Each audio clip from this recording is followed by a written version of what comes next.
Assalamualaikum warahmatullahi wabarakatuh. Selamat sore. Waalaikumsalam warahmatullahi wabarakatuh. Selamat Bu.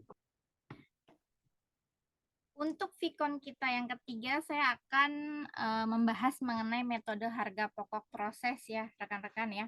Nah, ini dibagi menjadi dua bagian di sesi 5 dan 6. Namun sebetulnya ini masih kurang ya materinya. Nanti kalau sempat saya akan berikan materi tambahan. Nah, terkait materi tambahan itu materi yang akan saya keluarkan sebagai tugas nanti. Jadi nanti saya akan sedikit menjelaskan ya terkait metode harga pokok proses untuk tugas yang wajib dikerjakan oleh rekan-rekan. Baik, kita mulai dulu.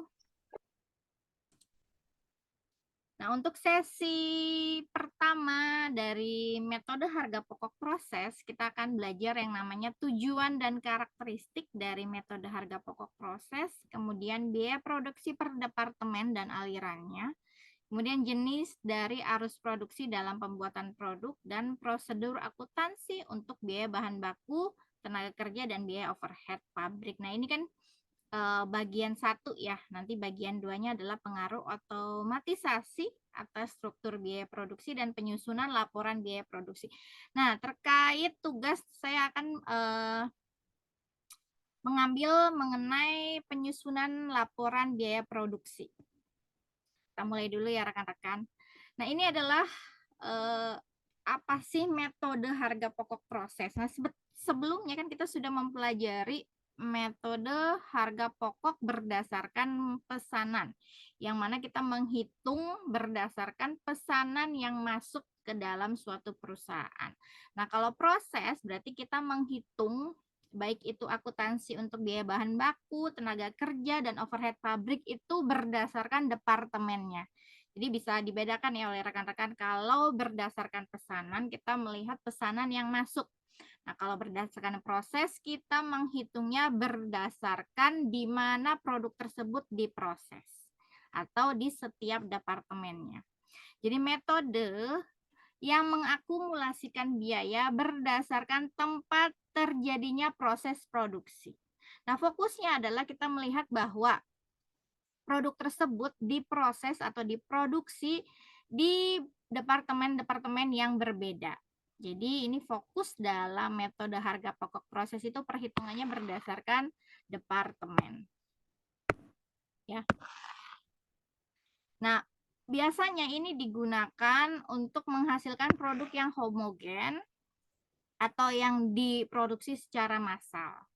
Nah, contohnya di sini ada industri baja, kemudian bahan kimia, kertas, atau kayu, itu semuanya biasanya diproduksi di departemen yang berbeda. Nah, tujuan dari metode harga pokok proses ini adalah yang pertama adalah menentukan harga pokok atau biaya per unit. Ini sama seperti ketika kita menghitung untuk harga pokok berdasarkan pesanan. Kemudian membagi jumlah biaya dengan jumlah unit yang dihasilkan sampai nanti hasil dari perhitungan tersebut kita buat atau kita masukkan ke dalam laporan biaya produksi. Nah, ini ada karakteristiknya sehingga rekan-rekan paham bahwa ini termasuk ke dalam harga pokok proses. Jadi yang pertama adalah biaya-biaya diakumulasikan menurut departemen atau pusat biaya, bukan berdasarkan pesanan. Ini pesanan yang lalu, materi kita yang lalu. Nah, kalau ini berdasarkan departemen atau menurut departemen atau pusat biayanya. Nah, untuk biaya produksi atau pengolahan dibebankan kepada akun barang dalam proses. Nah, ini sama ya. Tapi ini ke masing-masing departemen. Nah, jumlah unit dari barang dalam proses dalam setiap departemen harus dinyatakan dalam bentuk tingkat penyelesaiannya dan unit yang dianggap selesai. Kemudian, biaya per unit dihitung menurut departemen atau pusat biaya.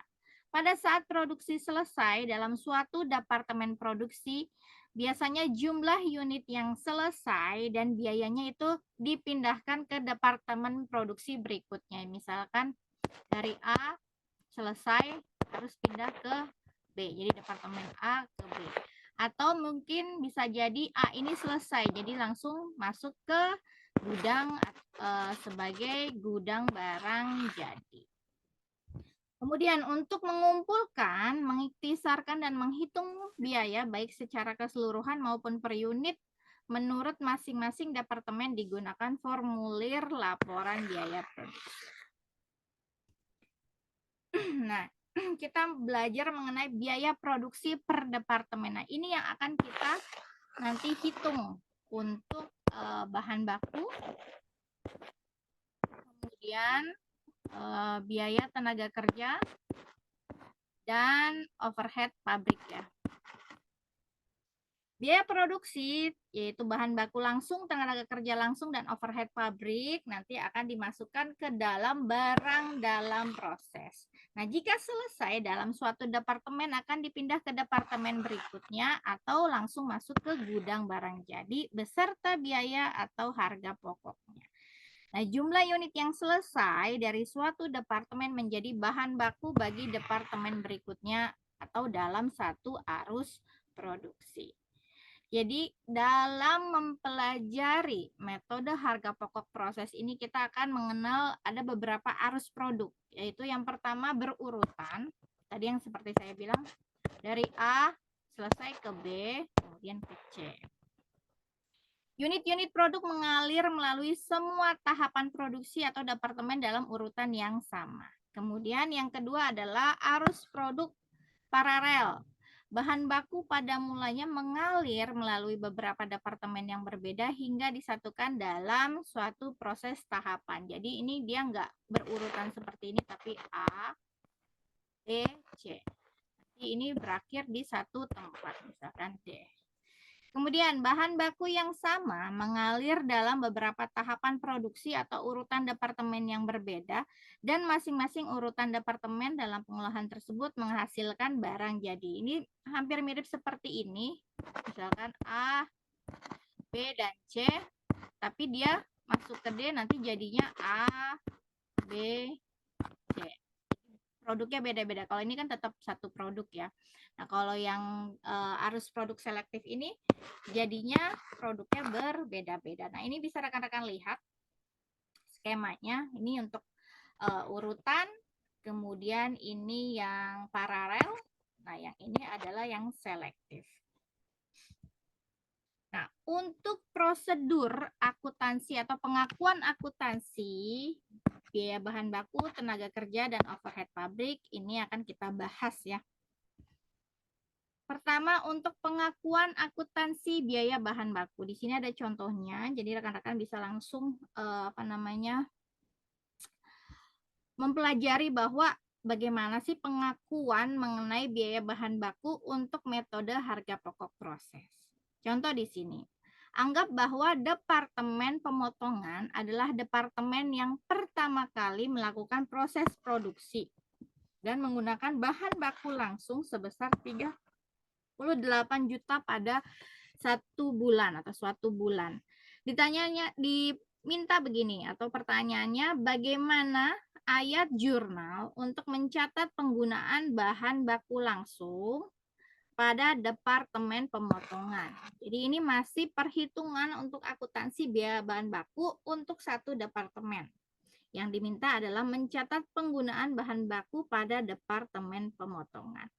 Tadi kita sudah dijelaskan di awal bahwa kalau kita akan memasukkan jurnalnya maka akan masuk ke dalam barang dalam proses sesuai dengan di mana dia diproduksi.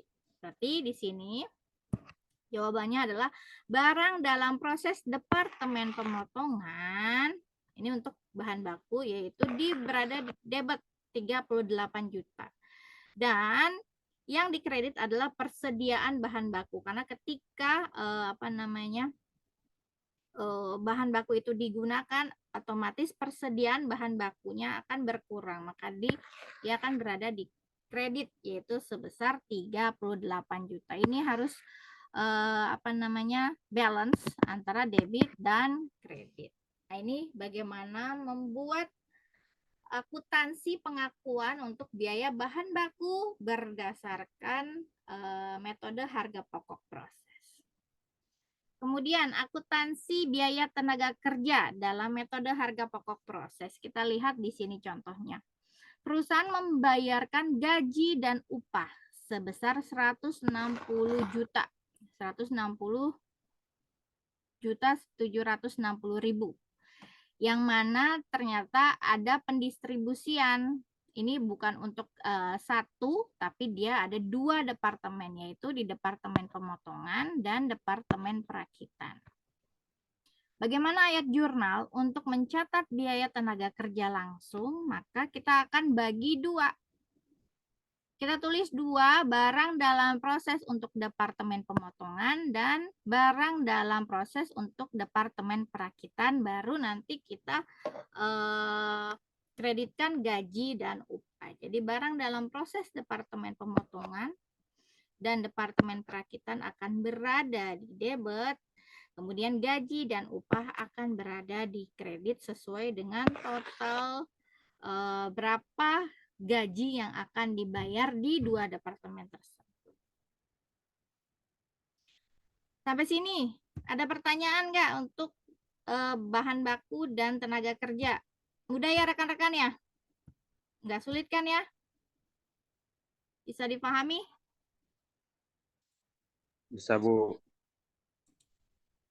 Baik, kalau begitu saya lanjutkan yang kedua adalah metode harga pokok proses untuk yang kedua. Jadi kan tadi baru bahan baku dan tenaga kerja, sekarang kita masuk ke overhead pabrik. Ini masih sama ya. Ini diulang lagi. Nah, sekarang kita masuk ke overhead pabrik.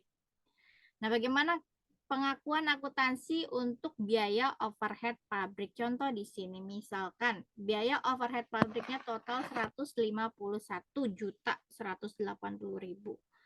Yang mana masing-masing terdiri dari biaya yang masih harus dibayar, utang dagang, akumulasi penyusutan, biaya dibayar di muka, persediaan bahan baku, gaji, dan upah. Tentunya dalam menentukan biaya overhead pabrik, kita perlu mengetahui tarif dulu ya. Nah, ternyata di sini untuk pembebanan biaya overhead dengan menggunakan tarif overhead yang ditetapkan lebih dahulu untuk Departemen Pemotongan dan Departemen Perakitan adalah, jadi di sini sudah ditentukan pembebanan biayanya berdasarkan tarif overhead. Departemen Pemotongan adalah 73.500 dan Departemen Perakitan adalah 82.360.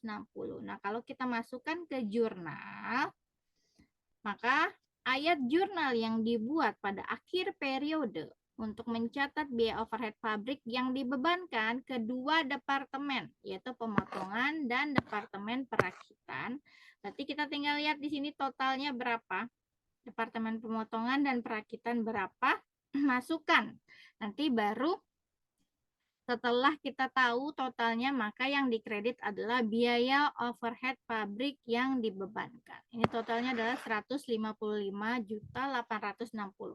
Ini berbeda dengan jumlah biaya overhead pabrik karena kita perlu menentukan tarifnya terlebih dahulu. Tapi ini sudah ada pembebanan biayanya yang dimana dikalikan oleh tarifnya.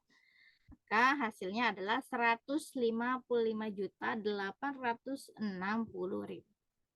Nah, ini adalah pengakuan untuk biaya overhead pabrik. Jadi mulai bahan baku, tenaga kerja, kemudian overhead pabrik. Nah, ini berarti materi sesi 5 ya, selesai ya. Nah, sekarang saya mau lanjut ke sesi yang sekarang hari ini ya, berarti ya.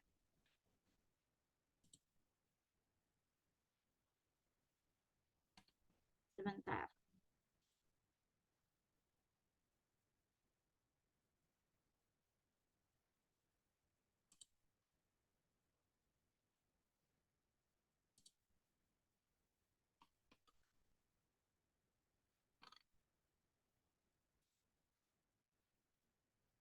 Oh, mana ya?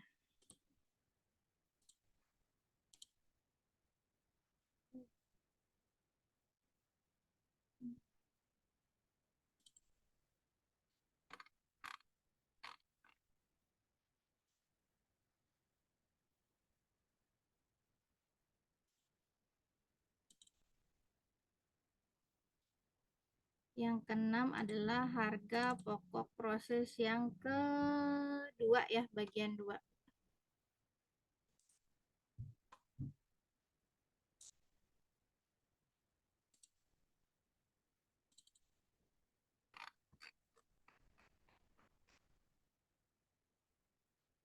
Sudah tampil ya? Sudah, Bu. Baik, nah ini adalah metode harga pokok proses bagian 2. Jadi masih dengan metode harga pokok proses, cuman ini kita akan melanjutkan topik bahasan mengenai pengaruh otomatisasi atas struktur biaya produksi dan laporan biaya produksinya. Nah, untuk otomatisasi, kalau misalkan perusahaan menggunakan atau menggantikan yang tadinya produksinya itu menggunakan manusia, namun diganti dengan menggunakan mesin, yang mana itu bekerjanya secara otomatis, maka struktur biaya produksinya tentu akan berubah apabila terjadi otomatisasi dalam lingkungan manufaktur. Nah, apa yang terjadi? Tentunya biaya yang dikeluarkan untuk tenaga kerja langsungnya akan menurun. Jadi gaji biasanya akan menurun karena kita menggunakan mesin. Tapi di sisi lain bahwa kenapa struktur biaya itu bisa berubah karena biaya tenaga kerja langsung itu menurun, tapi ternyata overhead pabriknya meningkat. Kenapa? Ada yang tahu nggak rekan-rekan? Kenapa overhead pabrik malah meningkat?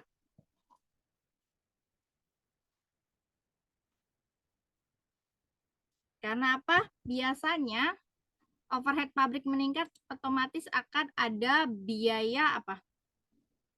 Kenaikan biaya listrik tentunya. Kemudian biaya untuk operator mesin tersebut yang mana biasanya itu bukan tenaga kerja langsung, tapi orang-orang profesional yang memang ahli di bidang itu kemudian dipekerjakan sebagai operator untuk mesin tersebut. Jadi kenapa biaya tenaga kerja langsungnya menurun dan mengapa biaya overhead pabriknya akan meningkat. Nah, untuk itu struktur biaya produksi juga dapat diperkecil menjadi 2 elemen biaya, atau dari tenaga kerja langsung dan overhead pabrik itu kita sebut namanya biaya konversi. Jadi digabung menjadi biaya konversi. Ini rekan-rekan sudah bahas di, kalau nggak salah, materi sesi 2 ya. Ada biaya prime cost dan biaya konversi. Nah, kita lanjut ke laporan biaya produksi. Jadi untuk bagian akhir dari kita menghitung dengan menggunakan metode harga pokok proses adalah kita nanti membuat laporan biaya produksi.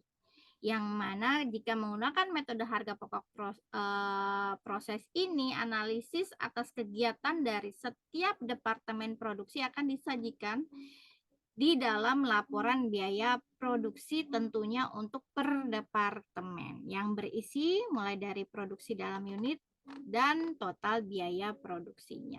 Nah, bagaimana dalam menyusunnya? Tentunya pertama ada tahapan-tahapan atau informasi yang perlu kita jelaskan sebelum kita menyusun laporan biaya produksi. Yang pertama adalah nanti kita akan menghitung unit produksi ekuivalen. Angka unit produksi ekuivalen merupakan jumlah unit yang selesai dan ditambah dengan jumlah barang dalam proses dengan memperhitungkan tingkat prosentase penyelesaiannya. Yang kedua adalah biaya per unit. Itu biaya per unit suatu departemen, kita membagi antara total biaya departemen dengan jumlah unit ekuivalennya. Kemudian pertanggungjawaban biayanya. Biasanya ada total dari biaya bahan baku, biaya tenaga kerja, dan biaya overhead pabrik yang digunakan. Nah, contoh di sini, nah ini belum lengkap ya, ini baru satu departemen ya. Departemen Pemotongan PT Sejahtera mempunyai data produksi atas produk A selama bulan Januari 2020. Nah, di sini bisa dilihat oleh rekan-rekan unit dalam proses awal totalnya 54.000. Jadi unit yang dimasukkan dalam proses itu 54.000, kemudian unit yang selesai dan ditransfer ke departemen berikutnya. Jadi ini 45.000 ini sudah selesai untuk departemen pemotongan dan akan ditransfer ke departemen berikutnya. Nah, ini secara apa ya? Secara keseluruhan ya, tidak dibagi antara bahan baku, tenaga kerja langsung ataupun overhead pabrik. Kemudian unit dalam proses akhir atau biasa disebut persediaan akhir. Nah, ini tingkat penyelesaiannya ini hanya 25%. Jadi dari 9.000 ini kita lihat unit dalam proses akhirnya tingkat penyelesaian dari 45.000 ini hanya 9.000.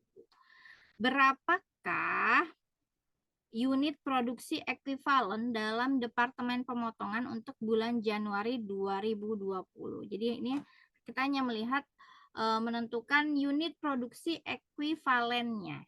Jadi kalau kita lihat unit yang selesai dan ditransfer ke departemen berikutnya itu 45.000 ini selesai semua, baik itu misalkan bahan baku, tenaga kerja langsung, dan overhead pabrik. Jadi 45.000 unit ini 100% selesai, maka 45.000. Kemudian unit dalam proses akhirnya. Kalau di sini hanya 9.000, berarti 25%-nya berapa? 2.250. Maka tinggal kita jumlahkan unit ekuivalen atau unit produksi ekuivalen untuk departemen pemotongan adalah 47.250. Dari 45.000 ditambah 2.250. Nah, ini bagaimana menghitung unit ekuivalen pada satu departemen. Kemudian di sini contoh yang kedua, biaya produksi yang dikeluarkan oleh Departemen Pemotongan pada PT Sejahtera adalah 1,575 juta. Jumlah unit ekuivalen untuk Januari adalah 47.250 menggunakan soal ini ya, contoh soal yang ini. Kemudian diminta hitunglah biaya per unit produk A pada Departemen Pemotongan untuk Januari. Untuk mencari biaya per unit kita bagi jumlah biaya dibagi jumlah unit ekuivalen. Maka biaya per unitnya adalah 33.333,33.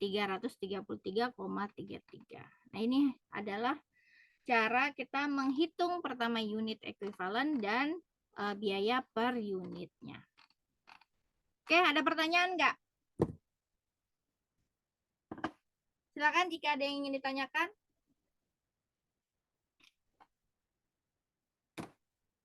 Kalau tidak ada, nah saya akan menambahkan materi yang mana nanti ini akan menjadi contoh ya untuk rekan-rekan mengerjakan tugas yang nanti akan saya share.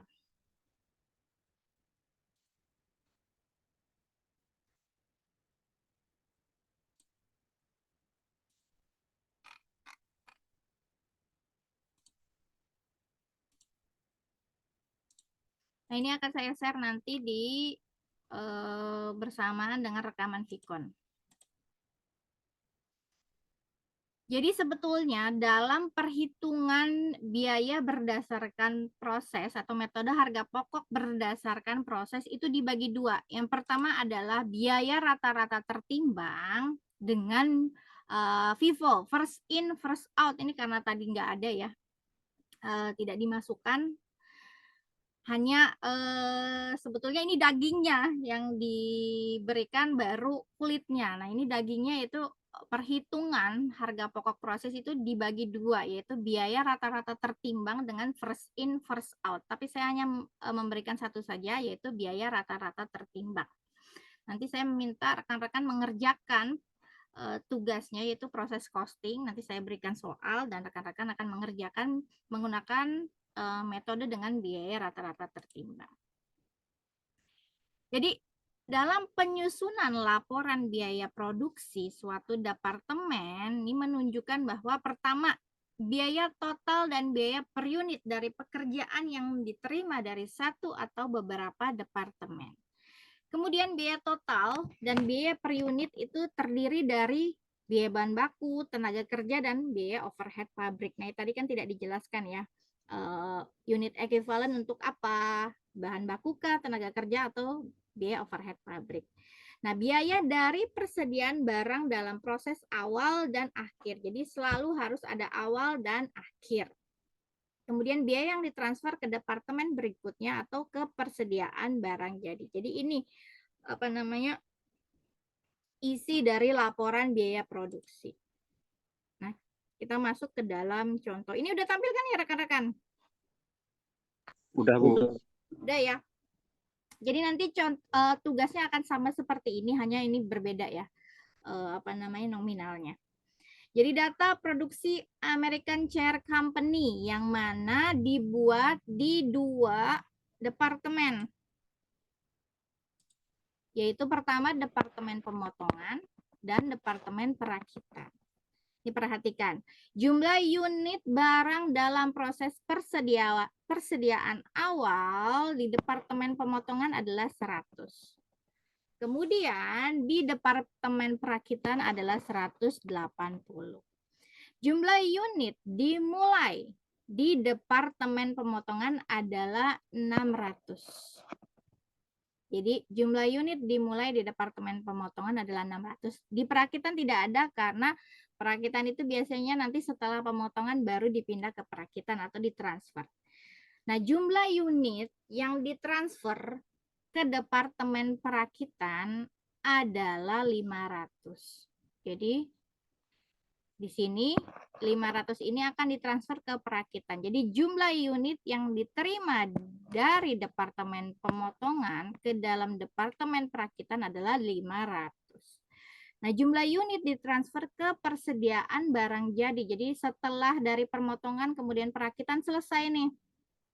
Total jumlah unit ke persediaan barang jadinya adalah 580. Nah, jumlah unit barang dalam proses untuk persediaan akhir di pemotongan adalah 100, di perakitan adalah 100. Nah, kemudian supervisor masing-masing departemen melaporkan persediaan akhir barang dalam proses 60% selesai untuk bahan baku. Jadi persediaan akhir ini untuk bahan baku 60% selesai di departemen pemotongan. Namun kalau di departemen perakitan ini 100% selesai. Kemudian persediaan akhir 20% selesai untuk tenaga kerja di departemen pemotongan dan 70% selesai di perakitan. Nah, untuk overhead pabrik, persediaan akhir 40% selesai untuk departemen pemotongan dan 70% selesai di perakitan. Nah, ini rekan-rekan fokus hanya di departemen pemotongan ya. Karena saya menjelaskan dulu yang pertama pemotongan, ini perakitan diabaikan saja dulu. Nah, unit yang ditransfer dari departemen pemotongan ke departemen perakitan adalah 100% selesai. Jadi 500 ini semua sudah selesai untuk semua elemen biaya, baik itu bahan baku, tenaga kerja, dan biaya overhead pabrik. Nah, di sini ada data biaya untuk bulan Januari. Jadi di departemen pemotongan dan perakitan. Di sini ada barang dalam proses persediaan awal, yaitu biaya dari departemen sebelumnya di pemotongan tidak ada, adanya di perakitan. Kemudian bahan baku, pemotongan ada 1.892, kemudian perakitan 830. Tenaga kerja 400, overhead pabrik 796, dan biaya yang ditambahkan ke proses selama periode berjalan di sini ada bahan baku 13.000, kemudian tenaga kerja 5.000, dan overhead pabrik 7.000. Nah, diminta hitung biaya unit ekuivalen untuk departemen pemotongan. Rata-rata tertimbang biaya per unit ekuivalen departemen pemotongan. Jadi hitung biaya unit ekuivalen dengan menggunakan rata-rata tertimbang untuk departemen pemotongan. Dan misalkan diminta, buatlah laporan biaya produksi untuk departemen pemotongan. Nah, saya hanya akan memberikan ini saja, biar rekan-rekan nggak terlalu sulit ya. Nanti laporan biayanya akan saya lampirkan di setelah rekamannya saya posting ya. Nanti saya sampaikan di situ, saya lampirkan di situ. Nah, sekarang kita masuk menghitung biaya unit ekuivalen. Ini adalah jawabannya. Menentukan jumlah unit ekuivalen untuk bahan baku, tenaga kerja, dan overhead pabrik. Pertama, dari data kita ketahui bahwa unit ekuivalen yang ditransfer keluar 100% selesai, baik itu bahan baku, tenaga kerja, dan overhead pabrik adalah 500.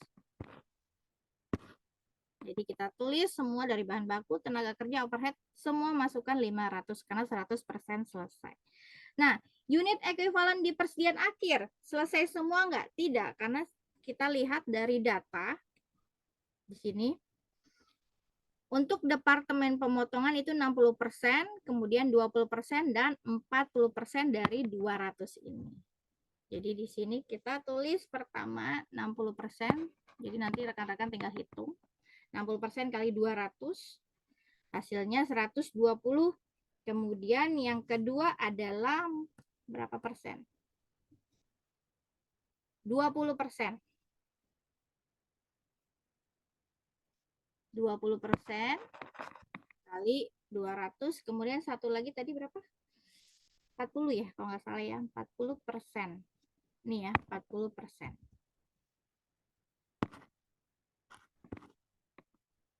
Nah, kalau sudah dikalikan dengan 200, maka hasilnya di sini rekan-rekan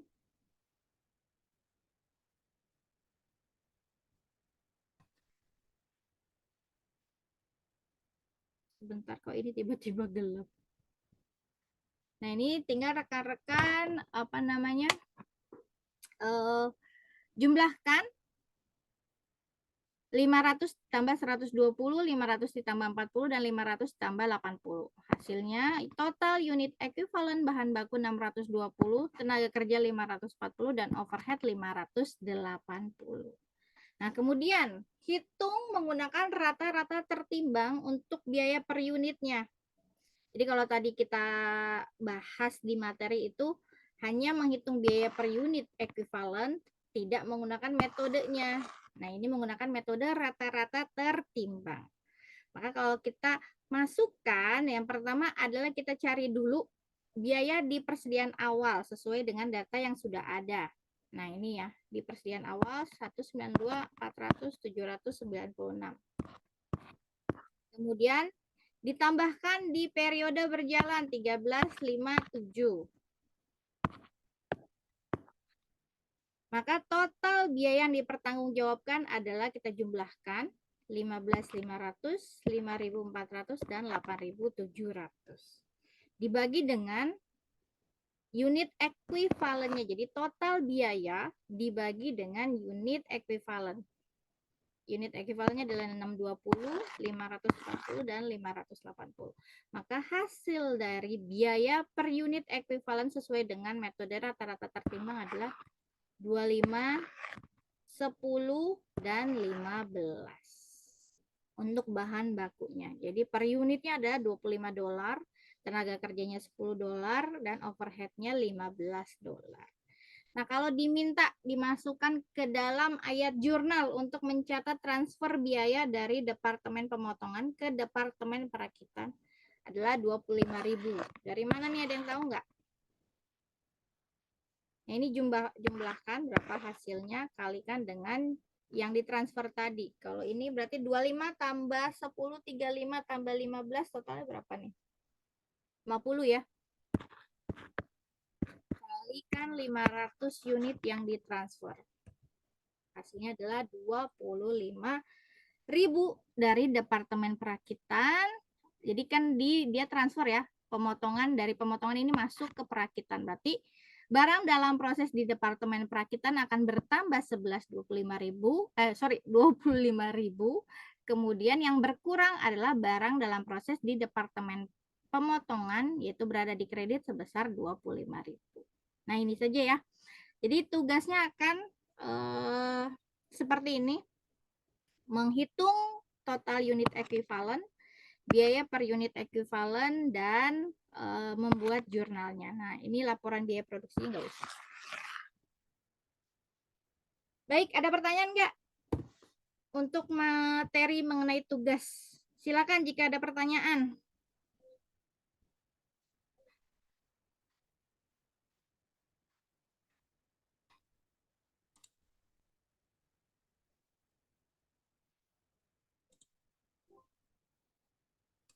Ada pertanyaan? Nggak ada?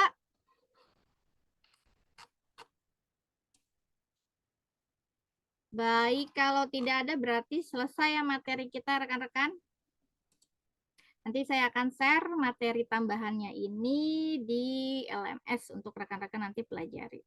Kalau begitu, saya akhiri, saya ucapkan wassalamualaikum warahmatullahi wabarakatuh. Terima kasih untuk rekan-rekan yang sudah hadir. Waalaikumsalam warahmatullahi wabarakatuh. Assalamualaikum warahmatullahi wabarakatuh. Terima kasih, Bu. Sama-sama, terima kasih.